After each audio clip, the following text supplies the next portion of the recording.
Hi guys, in this video we will see how to take a screenshot in your Microsoft OneNote app on your Windows 11 and 10 system. You can easily take a screenshot on your OneNote app.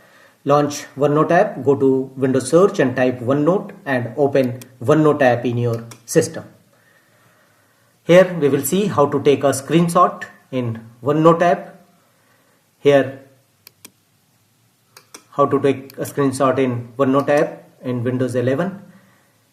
To take a screenshot, go to Insert from the top menu bar, and here you will find the option Images. Click on a small arrow just below it, and here a screen capturing you will find. Click on it and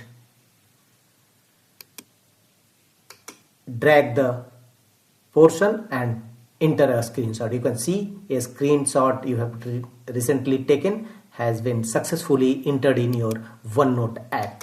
So you can easily insert a screenshot in your OneNote app.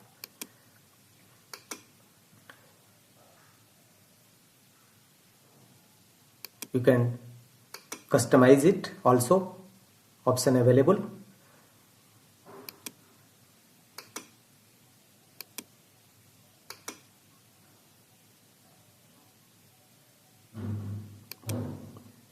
Go to Insert, Images, Screen Capturing, and simply drag the portion and you can see a screenshot is successfully added to your OneNote app. That's all.